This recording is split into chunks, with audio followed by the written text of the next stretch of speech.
So how do you get started? First thing you'll need to do is to go to Blackboard and go to the assignment section, and you'll see the first assignment, Assignment 1 Robot. And just below that is attached two files. One is Assignment 1 PDF. This is the specification. You should download this and read through this thoroughly several times and make sure that you really understand exactly what is required. This startup video is really just to give you a quick overview and an idea of what's required. You need to go through this specification in detail and make sure you understand everything. If you're not sure about something, please post it to Blackboard or ask one of your tutors. Secondly, you'll download this second file, which is a startup code. This is actually the robot itself, and your job will be to take this already existing robot and just write some code to actually control it, as we've seen in the introductory part of this video. So let's download the startup code, and you just need to place that somewhere within your directory that makes sense, somewhere on your hard drive. And then you'll go to Eclipse, and what you'll want to do is go to your regular workspace that you're using for all of your programming techniques work and open up that workspace.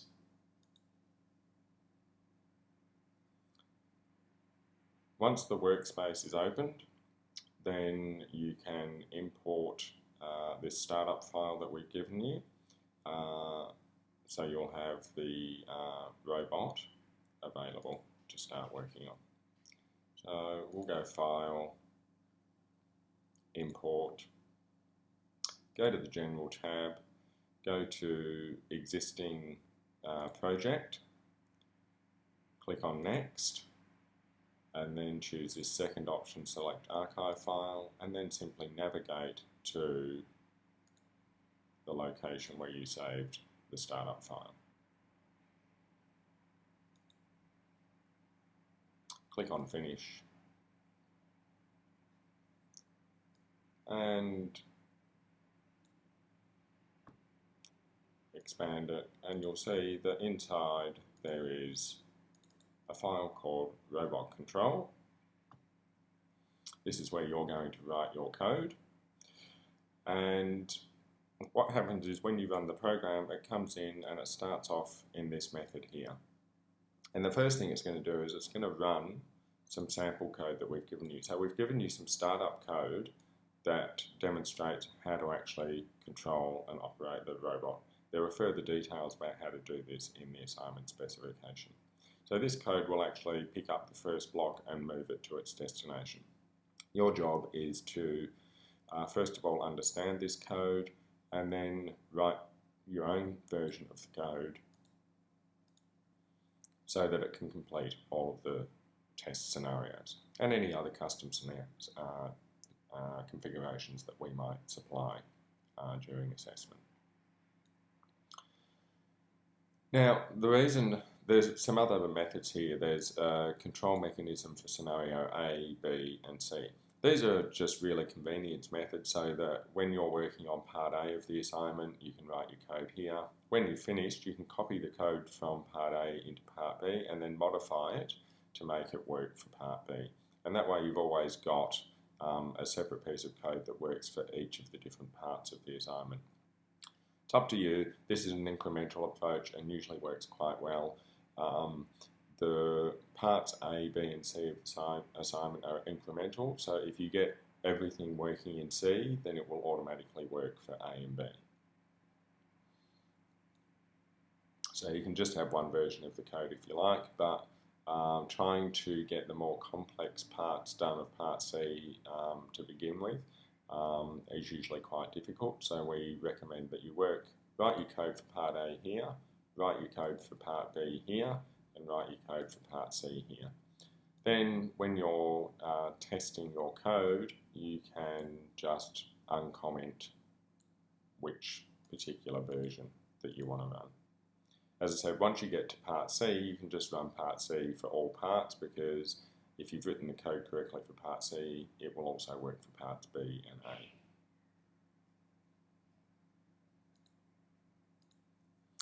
So we've imported the project. All we need to do is select the project and click on the play button to run the project.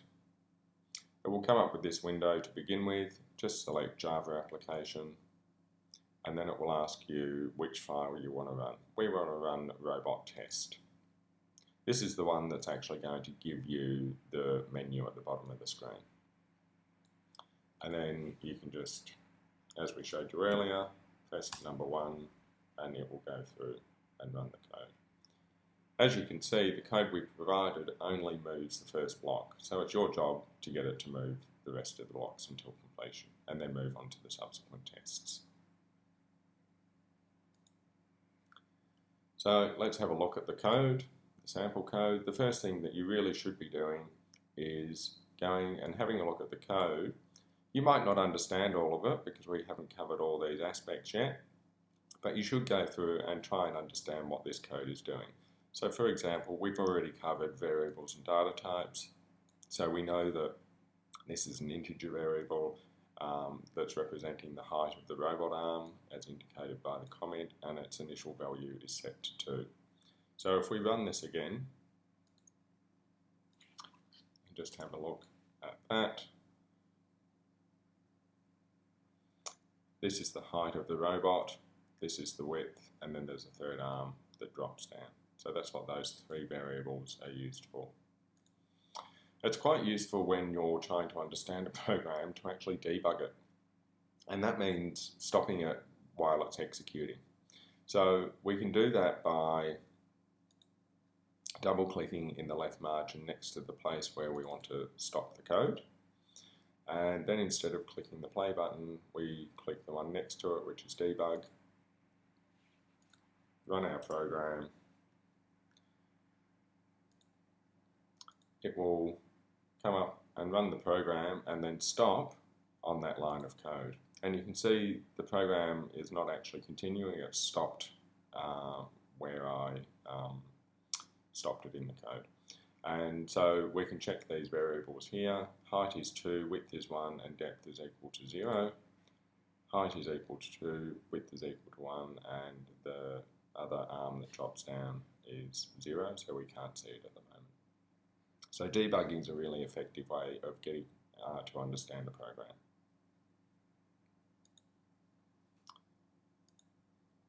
However, the first thing I would do is just go through and read the code, read the comments, get a bit of an understanding of it, run the program, get a feel for how it works.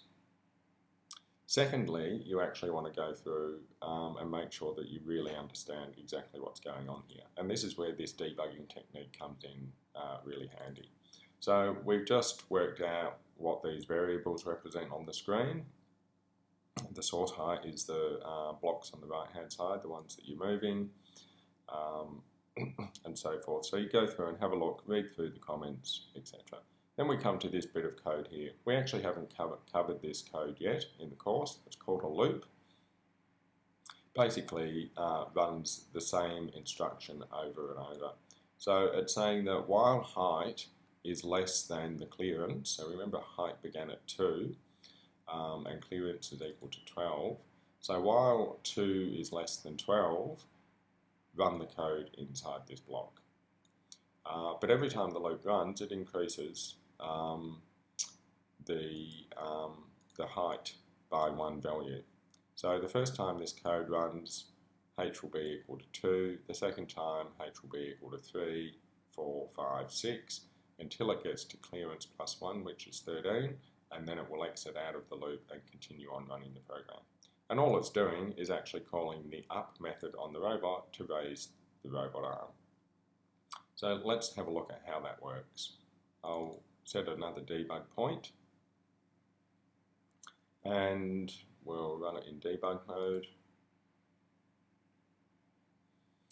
I might set another breakpoint here and here on these lines of code, and I'll run that first test again.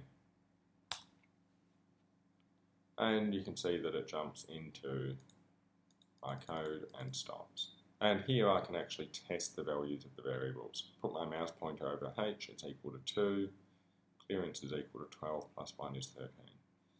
Now with these breakpoints in place, I can now select the resume button over here and it will go to the next breakpoint.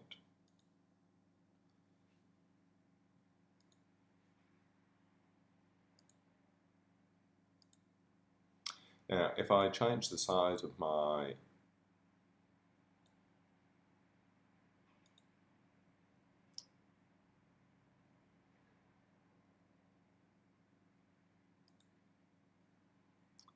Eclipse window here so that I can see the robot and the Eclipse window on the screen at the same time, you can see that it's just stopped on the up command. It hasn't executed it yet. When I click on the resume button again, it will go to the next line, so it will execute that line and you'll see the robot go up by 1. And then it increments H by 1 value. That's what the plus plus means. It's currently 2, so when I go past that line of code and back up to the top, H will be equal to 3.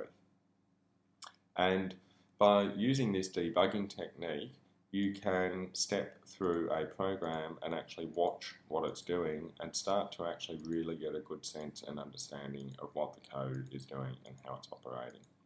And when something's going wrong, this makes it really easy to work out what's going wrong and so you can actually fix it. Now eventually when H goes above 13, it's going to move on to the next line of code. So I'm going to put a breakpoint there. Having tested all of these now, I'm going to remove these breakpoints just by double clicking on them, and that way I can run through to the next point. So it'll just keep going up and then stop. And that way I can actually step through this code all the way along. We've now got the extend, so let's set a breakpoint at the extend block. You can probably guess what this does. It's going to extend the width across. And I could likewise step through this block of code, or I can step over it by coming down to this point after the loop and we can watch the robot go through, and we'll stop at that point. So you can very clearly start to identify which parts of the code are doing what operations on the robot.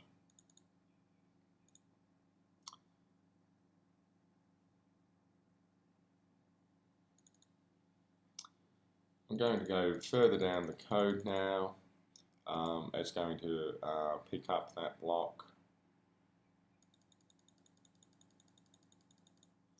It's going to raise the crane arm if it needs to. It won't in this case because it's already at the top.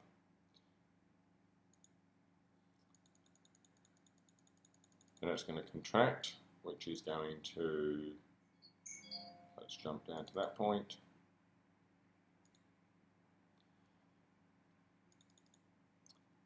And then we'll jump after the loop. You can see contract is actually going to go back to where it needs to drop it. So your code logic needs to actually handle these dynamic situations.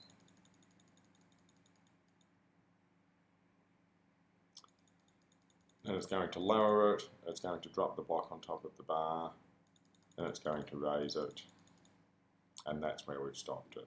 And you might want it to return back to the source pile to go and get the next block. That's your job in writing the code.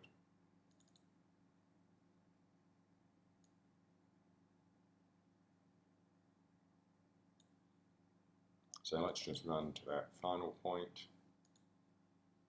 and it's stopped there, and this is where it's about to show you the message saying you've successfully moved one block. And you'll want to continue to write the code to go and complete the rest of the tasks. Now, you could actually just continue writing the code here, but one of the things that you should be aware of when you're writing computer programming code is that we've actually already written code that actually goes and picks up a block. We actually want to reuse that code. So rather than actually continuing to write code further down here, probably what we want to do is put this into a loop.